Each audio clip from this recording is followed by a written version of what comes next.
Quero compartilhar com vocês mais uma palavra de Deus. No domingo anterior à nossa festa da Páscoa, vamos dizer assim, eu falei sobre a morte de Jesus. Depois, no dia da Páscoa, o enfoque foi a ressurreição de Jesus. Jesus morreu, Jesus ressuscitou. E a palavra de hoje é sobre a volta de Jesus. Então, Jesus morreu, ressuscitou e voltará. Quando a gente olha para o Novo Testamento, você vai encontrar assim, muitos textos que falam sobre a volta de Jesus. É impressionante isso. Um estudo que foi feito, ele aponta que o retorno de Jesus, que também é chamado de a bendita esperança de todos nós, de nos encontrarmos com o nosso Salvador, ela é mencionada em o Novo Testamento em uma média de uma vez a cada 25 versículos. O retorno de Jesus é mencionado com mais frequência do que a criação, do que a queda do homem, do que o nascimento de Jesus, do que a morte e da ressurreição de Jesus. A volta de Jesus é muitas vezes citada. Então, em outras palavras, podemos dizer que Deus, ele dá muita importância a isso e nós também devemos dar, né? Como disse alguém, nós devemos viver aqui na terra com um olho na terra e outro no céu. Jesus pode estar vindo e eu tenho que estar de olho, né? Há dois estudos que a gente faz na teologia sobre a volta de Jesus. Um é o estudo da escatologia, que é o estudo das últimas coisas, que envolve várias coisas, né? Mas há a parousia, que é específico sobre a volta de Jesus. Então, a escatologia, que trata do estudo das últimas coisas, e envolve muitas coisas, inclusive a nossa ressurreição. Mas a parousia é o estudo sobre a volta de Jesus, né? Ou a sua segunda vinda. No texto que lerei, nós vamos perceber que aparecem as duas coisas, escatologia e parousia, né? Vamos ver aí 1 Tessalonicenses 4, verso 13 a 18. Diz assim: Irmãos, não queremos que vocês sejam ignorantes quanto aos que dormem, para que não se entristeçam como os outros que não têm esperança. Se cremos que Jesus morreu e ressuscitou, cremos também que Deus trará, mediante Jesus e juntamente com ele, aqueles que nele dormiram. Dizemos a vocês, pela palavra do Senhor, que nós, os que estivermos vivos, os que ficarmos até a vinda do Senhor, certamente não precederemos os que dormem. Pois dada a ordem com a voz do arcanjo e o ressoar da trombeta de Deus, o próprio Senhor descerá do céu e os mortos em Cristo ressuscitarão primeiro. Depois disso, os que estivermos vivos seremos arrebatados juntamente com eles nas nuvens, para o encontro com o Senhor nos ares. E assim estaremos com o Senhor para sempre. Consolem-se uns aos outros com estas palavras. Continua o capítulo 5. Irmãos, quanto aos tempos e épocas, não precisamos escrever-lhes, pois vocês mesmos sabem perfeitamente que o dia do Senhor virá como ladrão à noite. Quando disserem paz e segurança, então de repente a destruição virá sobre eles, como dores à mulher grávida. E de modo nenhum escaparão. Mas vocês, irmãos, não estão nas trevas para que esse dia os surpreenda como ladrão. Vocês todos são filhos da luz, filhos do dia. Não somos da noite nem das trevas. Portanto, não durmamos como os demais, mas estejamos atentos e sejamos sóbrios. Pois os que dormem, dormem de noite, e os que se embriagam, embriagam-se de noite. Nós, porém, que somos do dia, sejamos sóbrios, vestindo a couraça da fé e do amor, e o capacete da esperança da salvação. Porque Deus não nos destinou para a ira, mas para recebermos a salvação por meio de nosso Senhor Jesus Cristo. Ele morreu por nós para que, quer sejamos acordados, quer dormindo, vivamos unidos a Ele. Deixa eu orar mais uma vez. Pai, agradeço por poder ler esse texto da Tua Palavra tão especial, e estarei lendo outros textos aqui, Senhor, e eu peço a iluminação do Teu Espírito, que nos dê entendimento e também a ministração no coração de cada um de nós. Assim entregamos a nossa mente e coração ao Senhor para a Tua revelação, em nome de Jesus. Amém.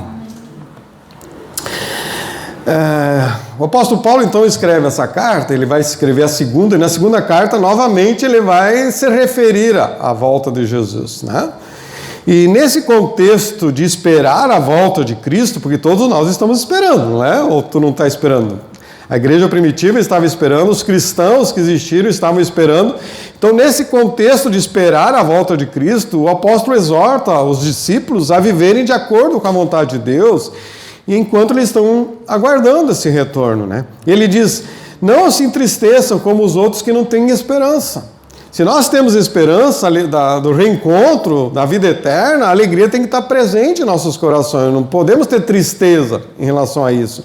Paulo também diz que enquanto as pessoas estão dormindo, estão distraídas, estão desatentas, nós precisamos estar acordados, ou seja, vigilantes, atentos e esperando o retorno do nosso Salvador, a volta de Jesus. Há um evangelista que eu gosto muito, que viveu no passado, chamado Moody, e ele dizia que ele vivia cada minuto com a consciência de que Cristo poderia vir naquele momento.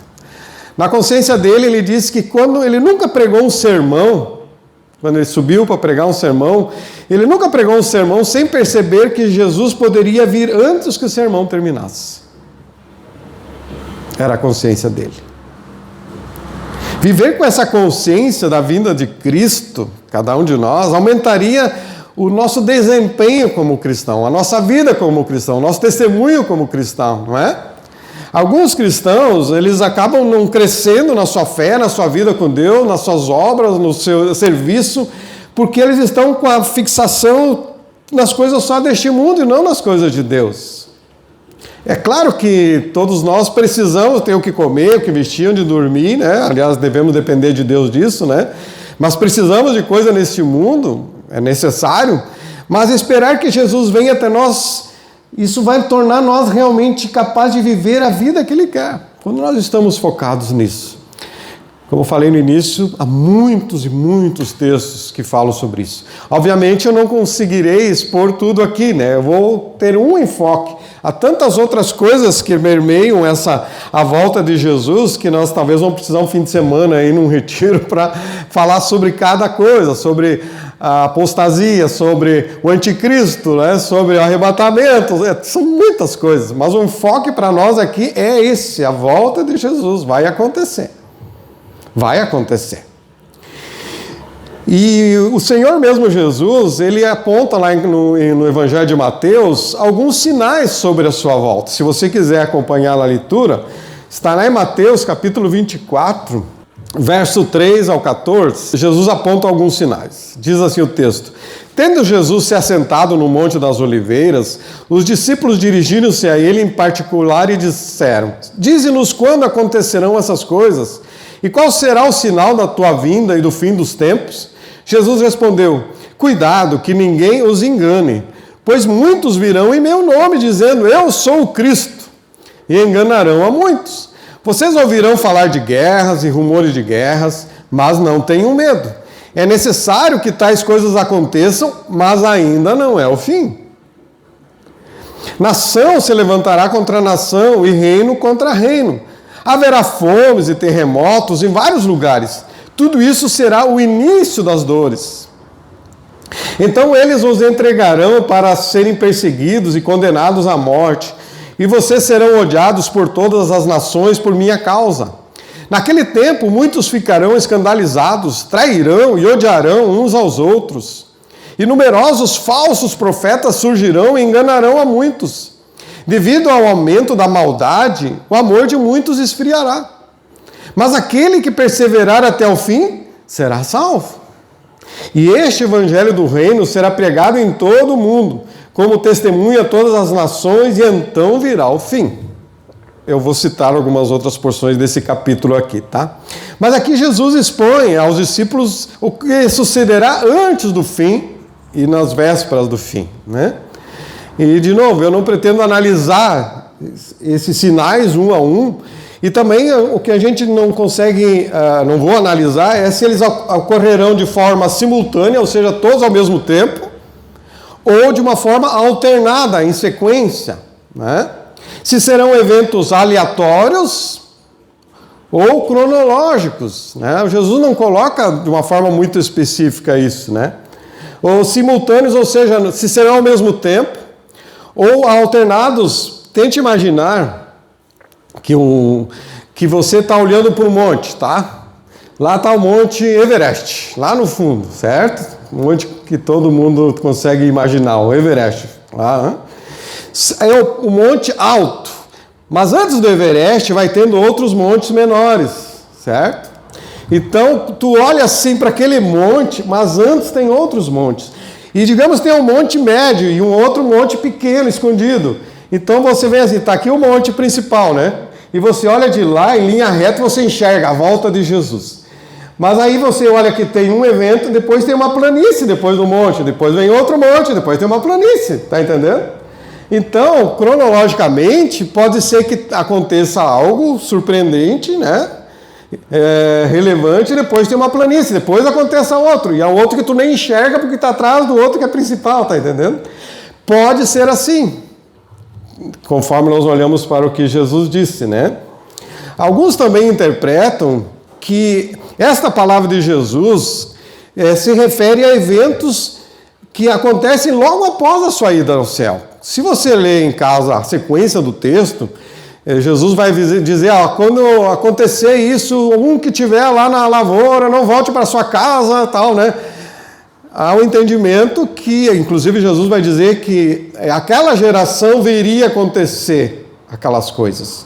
Então, há um entendimento que Jesus está se referindo a algo que ia acontecer depois com a perseguição romana, ali, quando os cristãos são levados para a arena, toda aquela perseguição, muitas coisas aconteceram.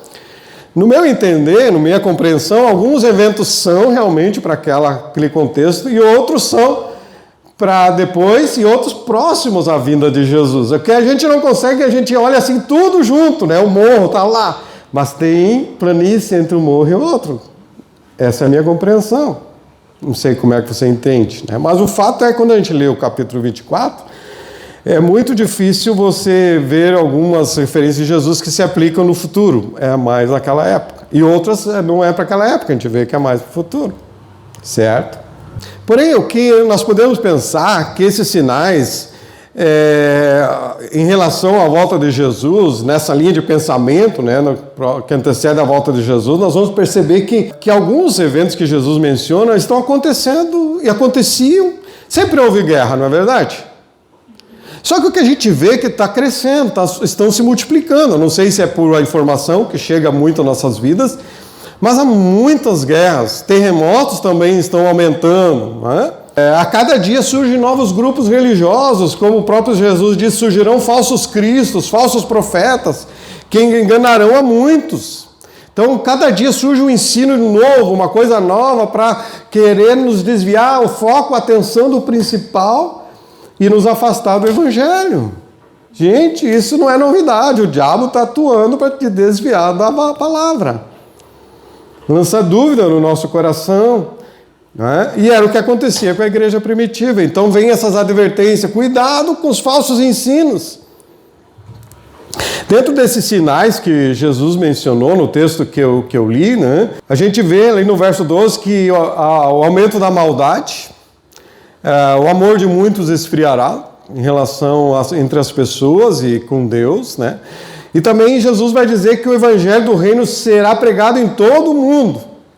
Quando Paulo escreve, numa das suas cartas, ele vai dizer que o evangelho já chegou quase a todo mundo, né? No entendimento deles de mundo.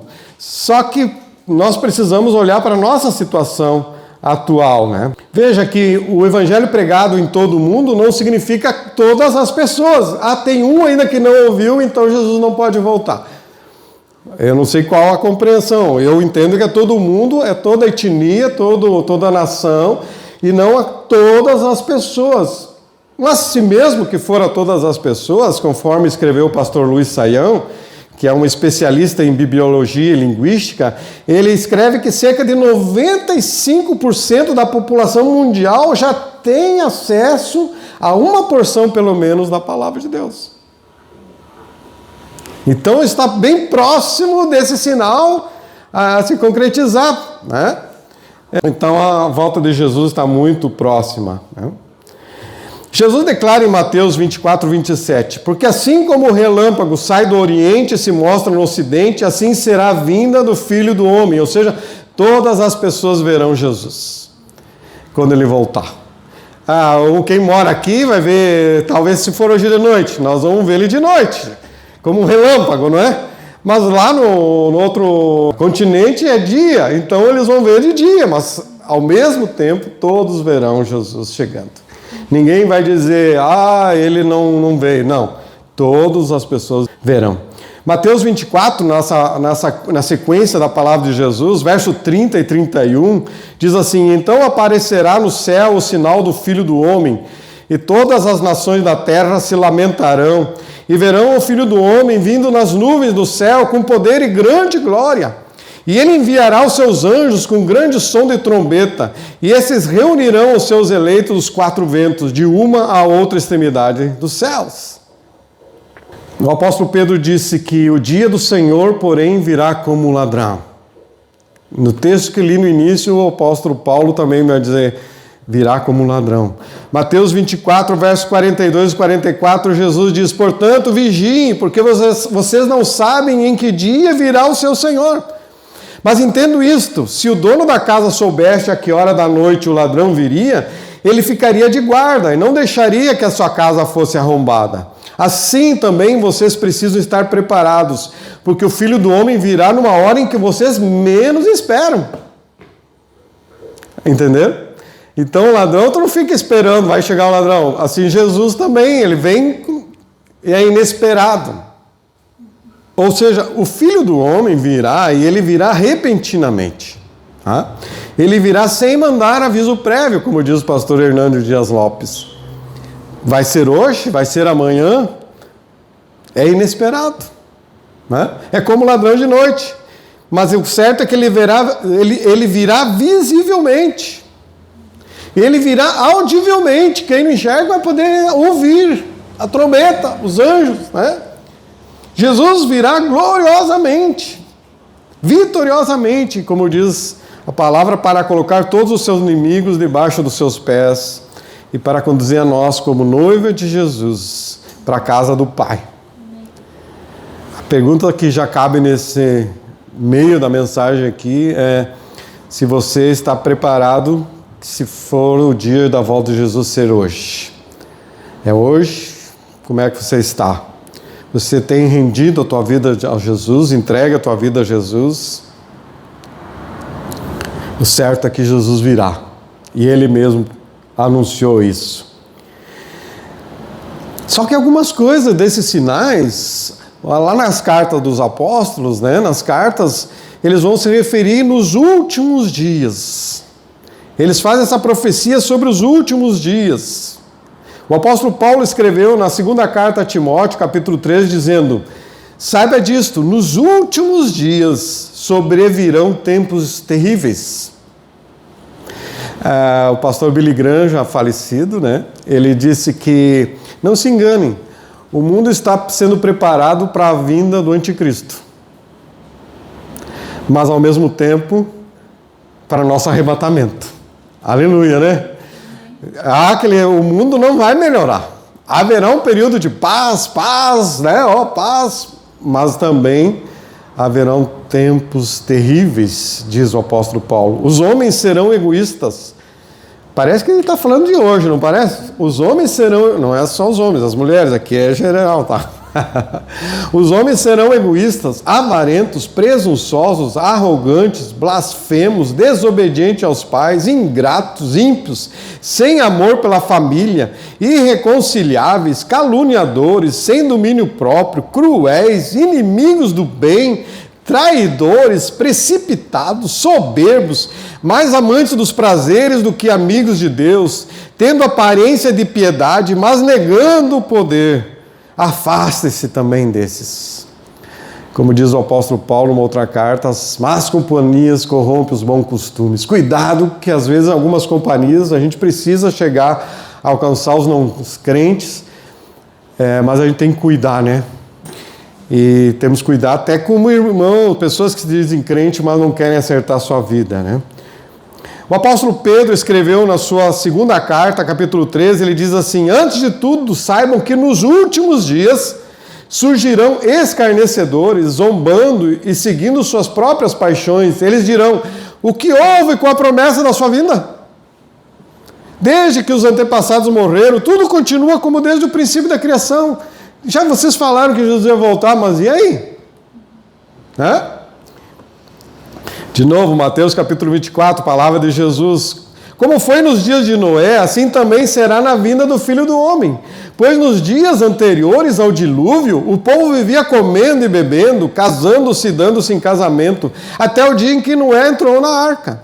E eles nada perceberam até que veio o dilúvio e os levou a todos. Assim acontecerá na vinda do Filho do Homem. Olhando esses textos aqui, tanto de Paulo como de Jesus e de Pedro, nós vamos lembrar aqui essa referência a Noé e ao dilúvio, né, e aponta pelo menos duas coisas. Primeiro, os habitantes na época de Noé, eles não entendiam e também não acreditavam que ia chover e ia vir um dilúvio. Uma coisa, né, não entra na cabeça, como que é isso? Vai encher de água, eles nunca tinha chovido naquela época. Só aquele orvalho ali, agora vai vir chuva e vai cobrir o mais alto monte. Que é isso, Noé? Que é isso? E Noé vai construindo a arca, e aquelas pessoas caçoando, criticando, né? E talvez Noé construindo a arca, talvez ele contratava alguma dessas pessoas para trabalhar junto, ajudar ele a construir ali, alguns dizendo, mas que é isso, Noé? Você fica, né, contando isso para nós, né? E não é diferente na época de Pedro em relação à volta de Jesus, e não é diferente de nós. Se a gente fala sobre a volta de Jesus, as pessoas, não, mas isso não é verdade, isso não acontece. Lembre que essa referência a Noé, tanto de Jesus como de Pedro, é para lembrar que Noé levou 120 anos para construir a arca. E durante esses 120 anos ele foi falando, e as pessoas debochando, as pessoas dizendo, não, isso é historinha, isso não é verdade, não é? Ele pregava, advertia, conclamava as pessoas ao arrependimento, a reconciliar-se com Deus. Pedro afirma que Deus retarda a sua vinda com esse propósito. Ele diz assim, o Senhor não demora em cumprir a sua promessa, como julgam alguns a promessa da volta, né? Pelo contrário, Ele é paciente com vocês, não querendo que ninguém pereça, mas que todos cheguem a um arrependimento. Era a paciência de Deus, a paciência de Noé, durante 120 anos ali, até que veio o dilúvio, aconteceu. É a paciência de Deus, vem século após século, querendo que as pessoas se arrependam, mas chegará o dia da volta de Jesus. A época de se arrepender é agora, de buscar Deus é agora.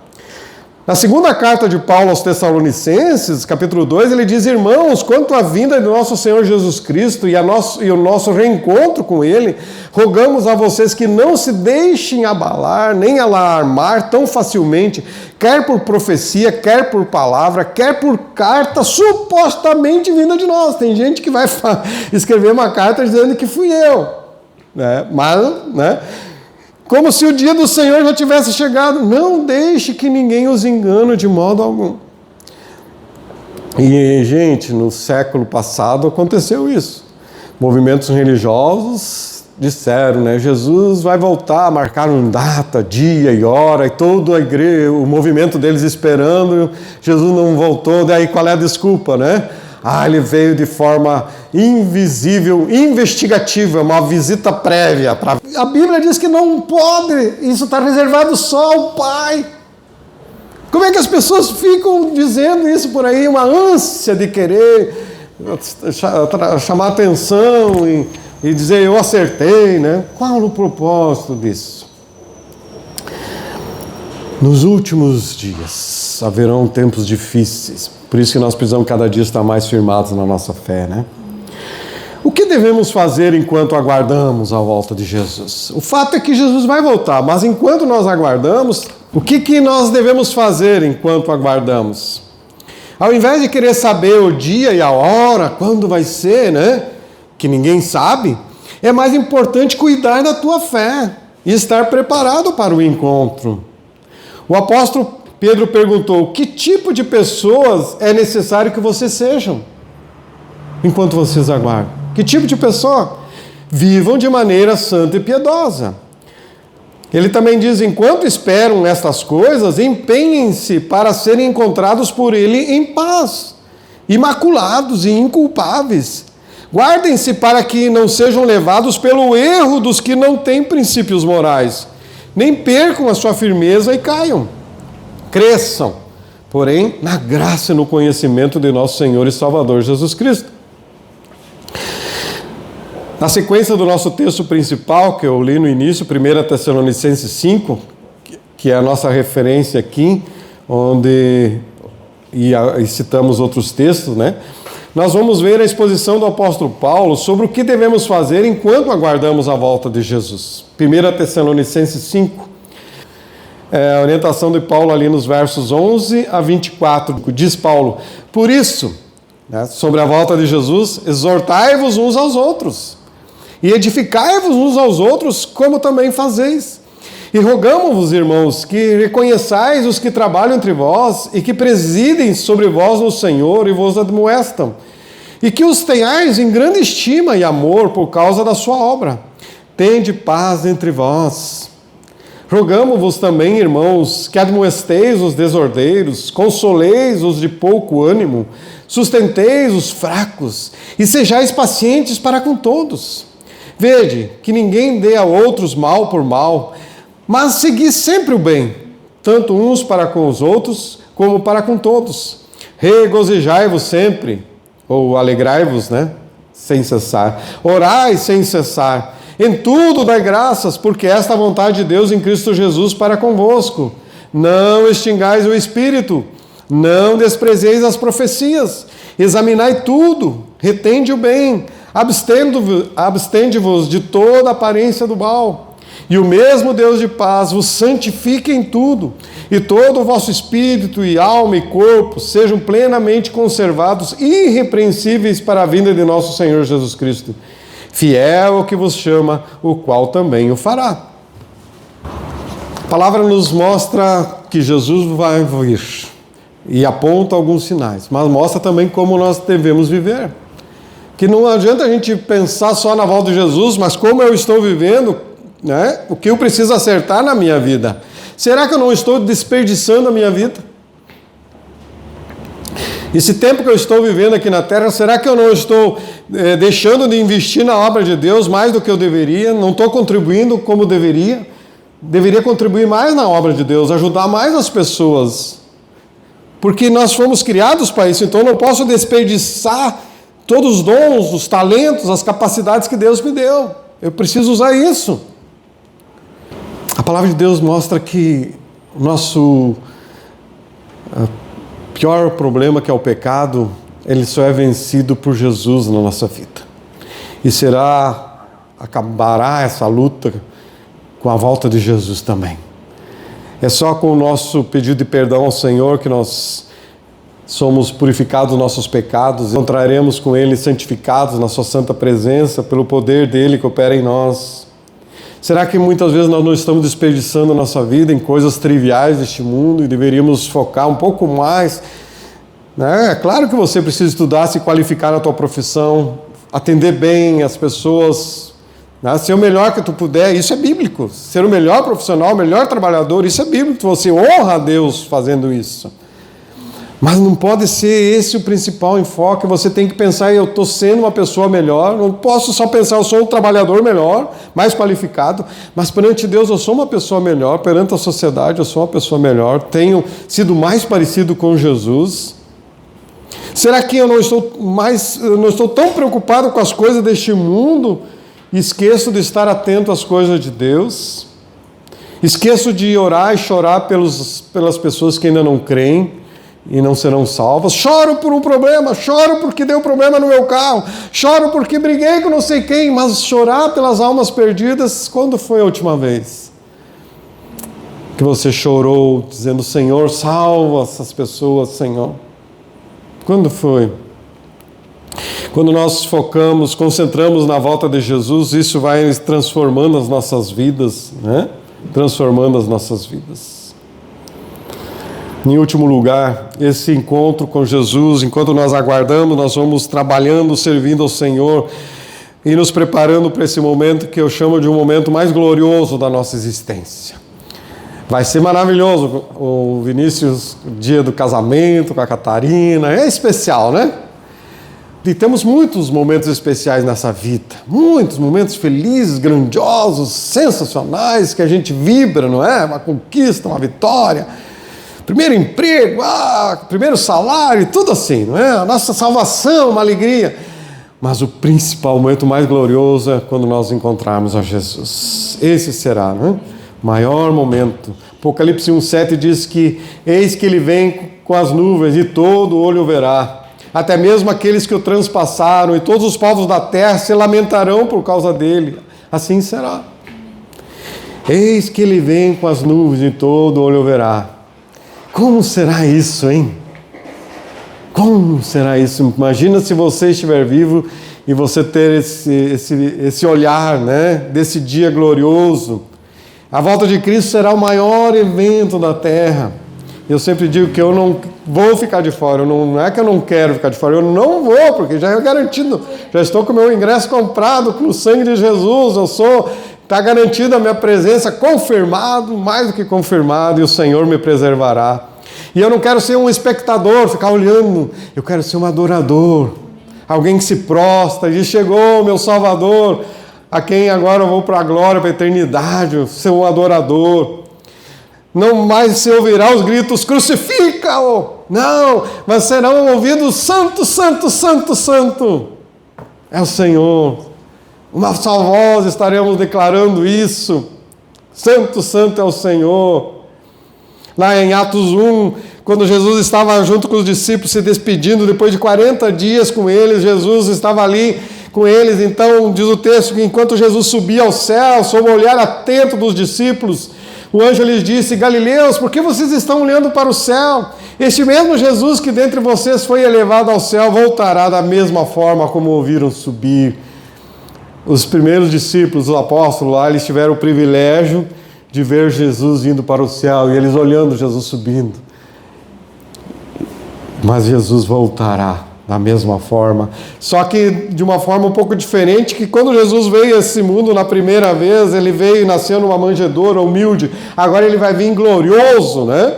Uma glória superior, uma aparência totalmente diferente, que está lá registrada em Apocalipse capítulo 1.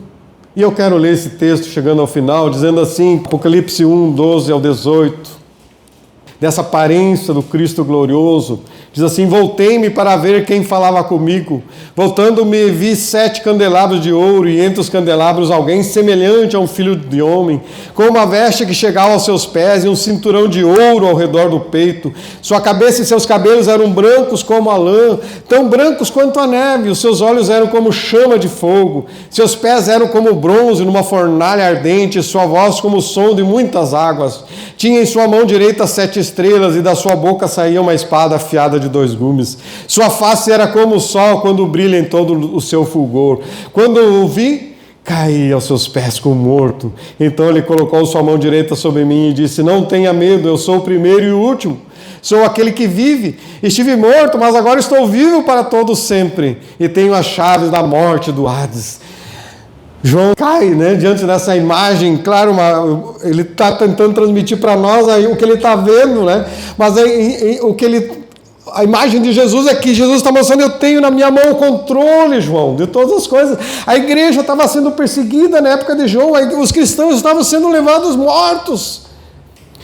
E Jesus vem e diz: João, eu tenho essas vidas nas minhas mãos, eu tenho o controle. A igreja estava sofrendo com perseguição.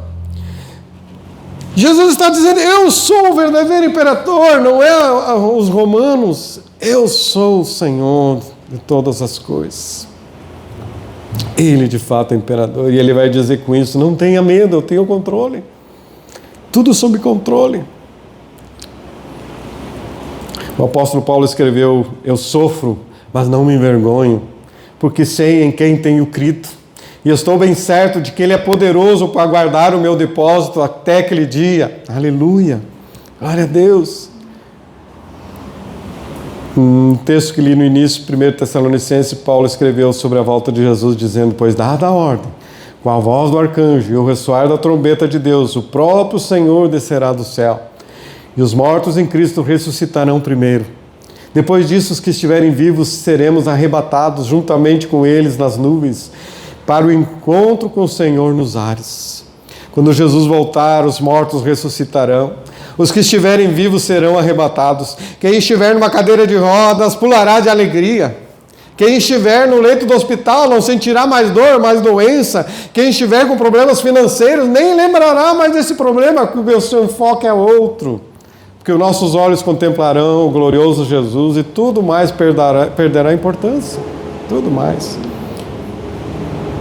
Atos 1,7 afirma que não nos compete saber os tempos ou as datas que o Pai estabeleceu para a sua própria autoridade. Não é importante saber quando. O quando não é importante, mas saber que Ele virá e nós vivermos preparados para esse grande dia. O fato é, meus queridos, que nós estamos mais próximos da volta de Cristo do que os irmãos da igreja primitiva. Você está mais próximo, eu e você, do que os irmãos, do que os apóstolos. É certo também que tu vais se encontrar com Jesus. Caso Ele venha, enquanto tu estás vivo e você vai ser arrebatado, ou depois da morte, quando você vai chegar diante do tribunal de Cristo. Prestar conta da tua vida. O fato é que tu vai se encontrar com Jesus, todos nós. A promessa de Jesus em João 14, ele diz: voltarei e os levarei para mim, para que vocês estejam onde eu estiver. Isso deveria nos levar a viver todos os dias com os olhos para o céu. É o que Paulo vai dizer aos Colossenses, capítulo 3. Portanto, já que vocês ressuscitaram com Cristo, procurem as coisas que são do alto, onde Cristo está sentado à direita de Deus. Mantenham o pensamento nas coisas do alto e não nas coisas terrenas, pois vocês morreram e agora a sua vida está escondida com Cristo em Deus. Quando Cristo, que é a sua vida, for manifestado, então vocês também serão manifestados com Ele em glória. Nós devemos viver com os pés aqui na terra, mas com o coração no céu. O problema é quando é o contrário, né? Quando nós nos apaixonamos com as coisas da terra e esquecemos das coisas do céu. Porque aqui não é nossa casa e esquecemos da nossa casa. Quando fazemos da terra nossa casa, esquecemos da verdadeira casa no céu, onde Jesus foi preparar um lugar. Wiersbe escreveu que o céu é um lugar preparado para pessoas preparadas. Enquanto aguardamos, queridos, a volta de Cristo, continue com a missão que Ele te deu. Continuemos com a missão de anunciar o Evangelho, para que mais pessoas subam com a gente para o céu. No livro de Apocalipse 22:12, Jesus afirmou: eis que venho em breve, a minha recompensa está comigo, e eu retribuirei a cada um de acordo com o que fez. E em 1 Pedro 1,13, continuem alertas e ponham toda a sua esperança na bênção que será dada a vocês quando Jesus for revelado. Jesus voltará. Amém? Glória a Deus, aleluia. Essa promessa, queridos, ela deveria nos encher de esperança. Pois sabemos que Deus tem o controle de tudo, Ele nunca perde. Essa promessa deveria nos consolar, pois o sofrimento terá fim, acabará. Essa promessa de que Jesus voltará deveria nos encher de alegria, pois o grande dia está chegando. O grande dia estará chegando e será glorioso, glorioso demais. Aleluia. Amém?